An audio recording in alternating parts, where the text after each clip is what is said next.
स्वागत है हमारे YouTube चैनल रियल एजुकेशन में। फ्रेंड्स, आज हम क्वेश्चन लेकर आया हूँ बायोलॉजी का सब्जेक्टिव क्वेश्चन। बहुत लोगों का क्वेश्चन है कि सर सब्जेक्टिव क्वेश्चन बनाइए। पिछला जो मैंने वीडियो बनाया था सब्जेक्टिव, उसी आधारित पर अब हमारा सेकेंड पार्ट है, जिसमें पहला क्वेश्चन है पोषण। पोषण मतलब न्यूट्रिशन, है ना। पोषण किसे कहते हैं, न्यूट्रिशन किसे कहते हैं, पोषण क्या है, तो जानेंगे। वैसा जैव प्रक्रमण जिसमें कोई जीव पोषण तत्व को ग्रहण कर उनका उपयोग करता है, उसे पोषण कहते हैं, है ना। क्या है, वैसा जैव प्रक्रमण। जैव प्रक्रमण मतलब लाइफ प्रोसेस, जिसके अंदर जीव हो, है ना। तो वैसा जैव प्रक्रमण जिसमें कोई जीव पोषक को ग्रहण कर, यानी कि भोजन को ग्रहण कर उनका उपयोग करता है, उसे पोषण कहते हैं, है ना। कोई न्यूट्रिशन हम लोग लेते हैं ना, न्यूट्रिशन जो लेते हैं, जो हमारे जितने भी लाइफ प्रोसेस लोग हैं, जिनके पास जीवन है, सजीव हैं, वो क्या करते हैं, भोजन जो लेते हैं, वही हमारा हो गया पोषण। वैसा जैव प्रक्रमण जिसमें कोई जीव पोषण तत्व को ग्रहण कर उनका उपयोग करता है, उसे पोषण कहते हैं। अब हमारा क्वेश्चन उठता है, पोषण के प्रकार। How many types of nutrition. पोषण कितने प्रकार के होते हैं, पोषण कितने प्रकार के होते हैं। There are two types of nutrition. Nutrition यानी पोषण दो प्रकार के होते हैं, एक है स्वपोषण और दूसरा है परपोषण। क्या है, स्वपोषण, परपोषण। Autotrophic nutrition and heterotrophic nutrition. Autotrophic nutrition and heterotrophic nutrition, यानी स्वपोषण, परपोषण। अब क्या है, स्वपोषण। वैसा पोषण जिसमें जीव भोजन के लिए अन्य जीवों पर निर्भर न रहकर अपना भोजन स्वयं संश्लेषित करती है, उसे स्वपोषण कहते हैं।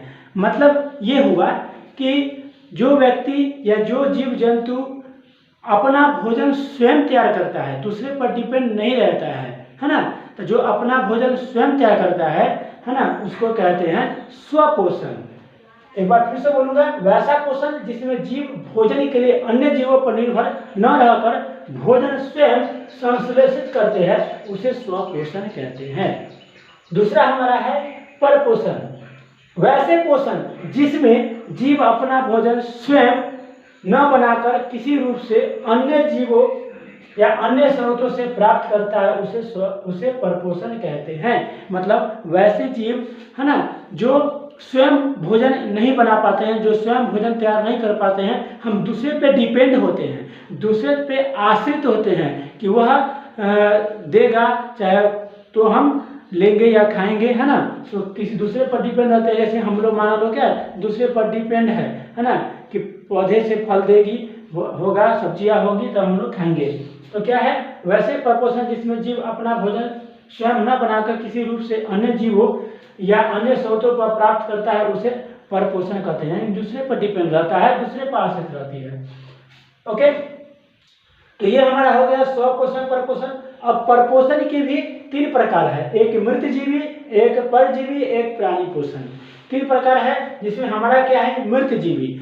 मृत जीवी किसे कहते हैं, वैसा परपोषण जिसमें जीव मृत जंतुओं और पौधों के शरीर से अपना भोजन अपने शरीर की सतह से उनमें घुलित कार्बनिक पदार्थों को अवशोषित करते हैं, उसे मृत जीव पोषण कहते हैं, है ना।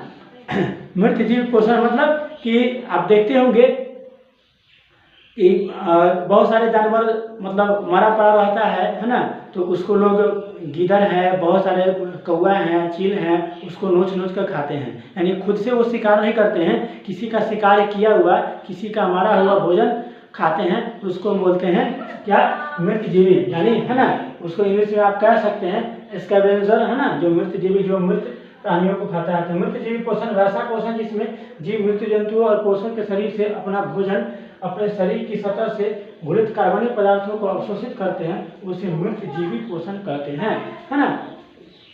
यानी सड़े गले जो मर जाता है, उससे जो हम लोग प्राप्त करते हैं, उसे पोषण, मृत पोषण कहते हैं। अब समझेंगे कि स्वपोषण और परपोषण के कारण क्या है। स्वपोषण वैसे जीव जिनके अंदर क्लोरोफिल है, जिनके अंदर क्लोरोफिल है, तो जिनके अंदर क्लोरोफिल की मात्रा, यानी कि हरित लवक, जिनके अंदर क्लोरोफिल की मात्रा होती है, हरित लवक की मात्रा होती है, तो वो तो अपना भोजन स्वयं तैयार कर लेता है। लेकिन जिनके अंदर क्लोरोफिल नहीं होती है, वह अपना भोजन तैयार नहीं कर पाता है। इसलिए वह स्वपोषण हो गया और यह परपोषण हो गया। ओके फ्रेंड, कैसा रहा? अच्छा लगे तो शेयर कीजिए, सब्सक्राइब कीजिए। बाय।